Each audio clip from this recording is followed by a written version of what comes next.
আমন্ত্রণ সকাল ৯টা নিউজে। আপনাদের সাথে রয়েছে আমি মামদোহা রাইসা।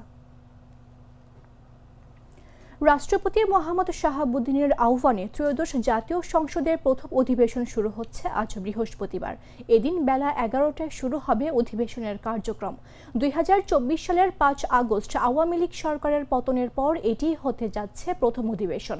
এতে প্রথম দিনই নির্বাচিত হবেন স্পিকার ও ডেপুটি স্পিকার। সংসদের বিধি অনুযায়ী তাদের শপথ পড়াবেন রাষ্ট্রপতি মোহাম্মদ শাহাবুদ্দিন। এছাড়া তিনি সংসদে ভাষণ দেবেন।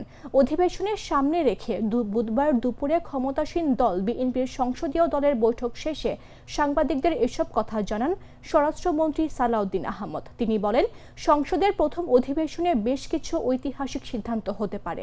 ১৫ মার্চ আবার অধিবেশন বসে এরপর বিরতি হতে পারে জানিয়ে মন্ত্রী বলেন, সংসদ অধিবেশন শুরু হওয়ার পর জনপ্রত্যাশা, শহীদদের আকাঙ্ক্ষা এবং জুলাই সনদে যেসব বিষয়ে ঐক্যমত্য হয়েছে সেগুলো ধারণ করেই সংসদের কার্যক্রম পরিচালিত হবে। এদিকে অধিবেশন ঘিরে এরই মধ্যে সংসদ ভবন ঢেলে সাজানো হয়েছে। সংসদ ভবন মেরামতের জন্য গণপূর্ত বিভাগ ও সংসদ সচিবালয় যৌথভাবে কাজ করেছে। এতে ব্যয় ছাড়িয়েছে প্রায় ১০০ কোটি টাকা।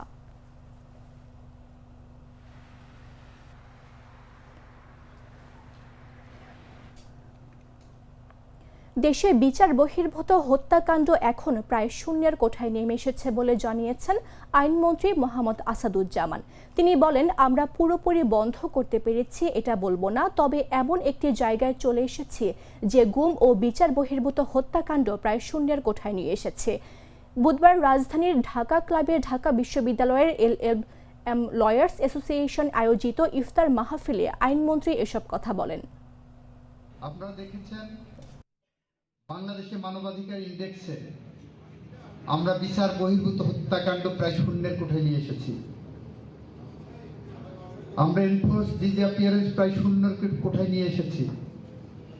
মিথ্যা গায়েবী মামলা করার সংস্কৃতি আমরা প্রায় কমিয়ে এনেছি। আমরা বন্ধ করতে পেরেছি পুরোপুরি, এটা আমরা বলবো না।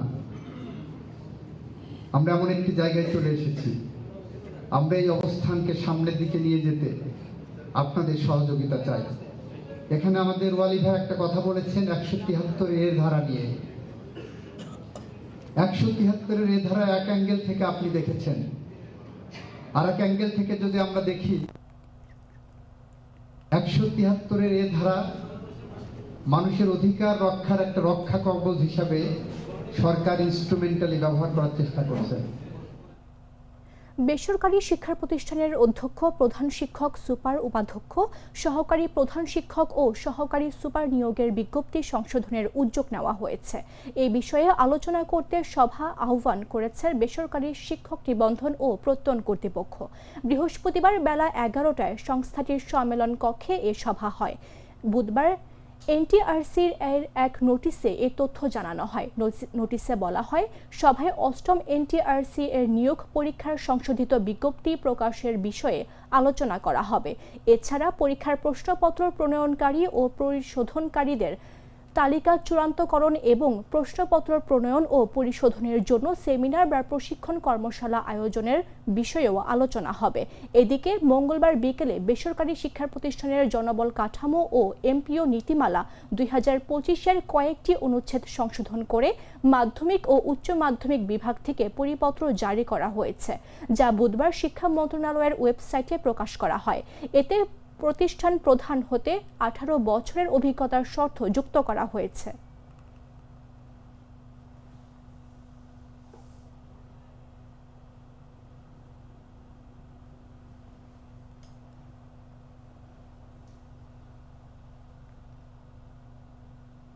এখন হবে অসাধারণ প্রাণ স্বাদের মশলা, স্বাদ বাড়ায়, ঘ্রাণ ছড়ায়।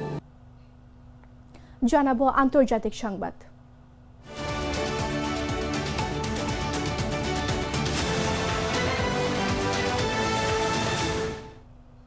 ইরানের প্রেসিডেন্ট মাসুদ পেজেশকিয়ান জানিয়েছেন তেহরান আঞ্চলিক শান্তির প্রতি প্রতিশ্রুতিবদ্ধ রয়েছে, তবে তিনি জোর দিয়ে বলেছেন কেবল ইরানের বৈধ অধিকার স্বীকৃত হলেই এই যুদ্ধের সমাপ্তি ঘটতে পারে। সামাজিক যোগাযোগ মাধ্যম এক্সে দেওয়া এক পোস্টে মাসুদ পেজেশকিয়ান জানান তিনি রাশিয়া ও পাকিস্তানের নেতাদের সঙ্গে কথা বলেছেন এবং ইরানের অবস্থান পুনর্ব্যক্ত করেছেন যে এই সংঘাত ইহুদিবাদী শাসক গোষ্ঠী এবং মার্কিন যুক্তরাষ্ট্র ধরিয়েছে। যে কোনো সমাধানের ক্ষেত্রে অবশ্যই ইরানের অধিকারের স্বীকৃতি, ক্ষতিপূরণ প্রদান ও ভবিষ্যতে হামলা রোধে আন্তর্জাতিক নিশ্চয়তা অন্তর্ভুক্ত থাকতে হবে। ইরানের প্রেসিডেন্টের এসব বক্তব্য এমন সময়ে এলো যখন সংঘাত নিয়ন্ত্রণে কূটনৈতিক প্রচেষ্টা জোরদার হচ্ছে। রাশিয়া ইরানি নেতৃত্বের সঙ্গে ঘনিষ্ঠ যোগাযোগ বজায় রাখছে এবং লড়াই বন্ধনে আহ্বান জানাচ্ছে। এদিকে ইরানের পররাষ্ট্রমন্ত্রী আব্বাস আরাঘচি এক্সে জানিয়েছেন ইরানের জাতীয় অবকাঠামো আক্রমণের মুখে পড়েছে। তিনি লিখেছেন দেশটির পুরনো একটি ব্যাংকের শাখায় বোমা হামলা চালানো হয়েছে এবং ঘটনার সময় সেটি কর্মীতে পূর্ণ ছিল। তিনি বলেছেন ইরান এই ঘটনার জন্য প্রতিশোধ নেবে।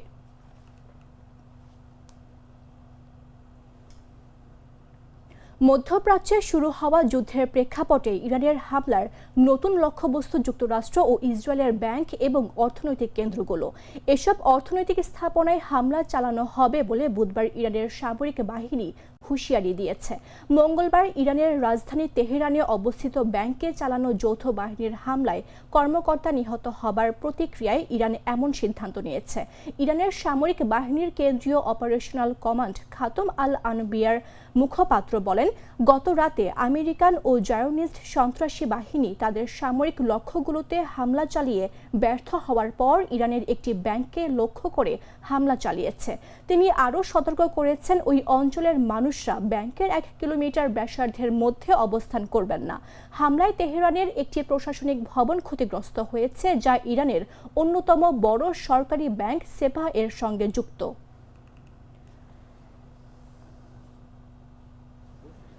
গ্লিটারের টুইন লেমন ও অ্যান্টিব্যাকটেরিয়াল ফর্মুলা বাসনকে চকচকে জীবাণুমুক্ত করে আমাদের দেয় গ্লিটার গ্যারান্টি। সংবাদ শেষ করব খেলার খবর জানিয়ে।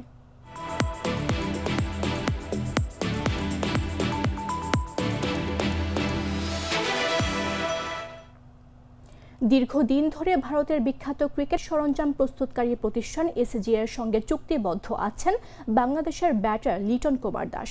সম্প্রতি দুই দেশের মধ্যকার রাজনৈতিক অস্থিরতা আর পরিবর্তিত পরিস্থিতির কারণে এই চুক্তি নবায়ন নিয়ে কিছুটা অনিশ্চয়তা ও শঙ্কা তৈরি হয়েছিল। তবে সব জল্পনা ছাপিয়ে লিটনের উপরই আস্থা রাখল ভারতীয় প্রতিষ্ঠানটি। লিটনের সঙ্গে আনুষ্ঠানিকভাবে আরও এক মেয়াদে চুক্তি নবায়নের বিষয়টি বুধবার নিশ্চিত করেছেন তারই ম্যানেজার। এর ফলে আন্তর্জাতিক ক্রিকেটে লিটনকে আবারও এসজির স্টিকারযুক্ত ব্যাট ও অন্যান্য সরঞ্জাম নিয়ে মাঠ মাতাতে দেখা যাবে। গত 12 ফেব্রুয়ারি জাতীয় সংসদ নির্বাচনে জয়ী হয়ে সরকার গঠন করে বিএনপি। এরপর দুই দেশের মধ্যে রাজনৈতিক অস্থিরতা ধীরে ধীরে কমে আসছে। সেই মোতাবেক লিটনের সঙ্গে চুক্তি নবায়ন করল এসজি। মাঠের পারফরমেন্স আর লিটনের ব্র্যান্ড ভ্যালুর ওপর ভরসা রেখে সেই শঙ্কা কাটিয়ে দিয়েছে এসজি। দীর্ঘদিনের এই সম্পর্কের ধারাবাহিকতা বজায় রাখতে পেরে লিটনও সন্তোষ প্রকাশ করেছেন।